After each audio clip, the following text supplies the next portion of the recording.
அன்றையும் அவருடைய தீர்மானத்தின்படி அழைக்கப்பட்டவர்களாய் தேவனிடத்தில் அன்பு கூறுகிறவர்களுக்கு சகலமும் நன்மைக்கு ஏதுவாக நடக்கிறது என்று அறிந்திருக்கிறோம்.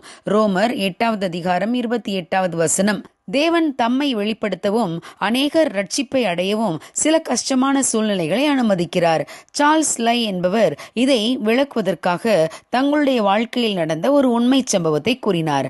ஒருமுறை 3 சிறுவர்கள் மின்சார வேலை நடைபெற்று கொண்டிருந்த ஒரு இடத்திற்கு சென்றனர். அங்கே வேலை செய்து கொண்டிருந்தவர்கள் தங்கள் வண்டியில் இருந்த ஒரு கருவியை எடுப்பதற்காக அங்கிருந்து வண்டியை நோக்கி சென்று விட்டனர். விவரம் அறியாத ஒரு சிறுவன் மின்சாரம் பாய்ந்து கொண்டிருந்த கம்பியை மிதித்து விட்டான். உடனே அவன் இறந்தும் போனான். பெற்றோர் மிகுந்த துக்கம் அடைந்தனர்.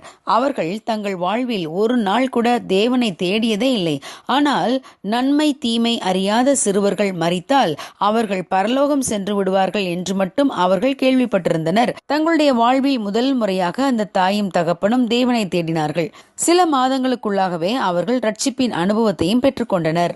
இறந்து போன அந்த சிறுவன் என்னுடைய சகோதரன் தான் என்றும் மின்சார வேலை நடைபெற்று கொண்டிருந்த அந்த இடத்திற்கு சென்ற 3 சிறுவர்களில் நானும் ஒருவன் என்றும் சார்ல்ஸ் லை கூறினார். என் தாயும் தகப்பனும் ரட்சிக்கப்பட்ட பின்பு ஊழியம் செய்ய ஆரம்பித்தனர். ஏர்போர்ஸில் வேலை செய்து கொண்டிருந்த என் தகப்பன் ஓய்வு பெற்ற பின்பு மிஷனரி ஊழியத்திற்கு சென்றார். என் பெற்றோரை தேவன் இராணுவத்தில் பணிபுரிவோர் மத்தியில் வல்லமையாய் பயன்படுத்தினார். மிக சோகமாக முடிந்த ஒரு சிறுவனின் வாழ்க்கை அநேகர் ரட்சிக்கப்பட ஏதுவாக மாறியது. ஒரு சிறுவனின் சோக சாவு அநேகர் நித்திய ஜீவனை பெற்றுக்கொள்ள வழிவகுத்தது. ஆம் பிரியமானவர்களே, தேவ பிள்ளைகளுடைய வாழ்வில் வரும் தீமைகளை தேவன் நன்மையாக மாற பண்ணுவார். யோசேப்பு தன் இளம் பிராயத்தில் ஏராளமான தீமைகளை அனுபவித்தார். தேவன் அதை பிற்காலத்தில் நன்மையாக முடிய பண்ணுவார் என்று யோசேப்பு அப்போது அறிந்திருக்கவில்லை.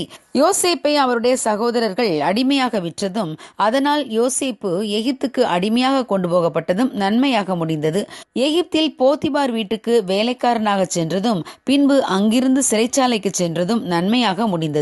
ஏனெனில் சிறைச்சாலையில் இருந்த பிரதானிகளின் தலைவர்கள் மூலமாகத்தான் பார்வோன் யோசேப்பை குறித்து கேள்விப்பட்டான். யோசேப்பு பார்வோனின் சொப்பனங்களுக்கு சரியாக அர்த்தம் சொன்னதுமின்றி வரப்போகும் பஞ்ச காலத்திற்கு தப்பித்துக் கொள்ள நல்ல ஆலோசனையையும் வெளிப்படுத்தினார்.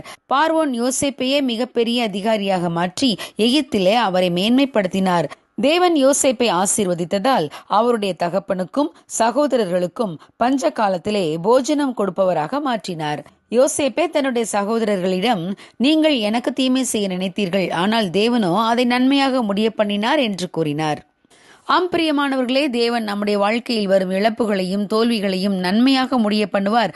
ஆகவே பயப்படாதிருங்கள். தேவன் நம் வாழ்வில் ஒருபோதும் தீமை செய்ய மாட்டார். தீமைகளை தேவன் நன்மையாக முடிய பண்ணுவார். God bless you. Have a good day.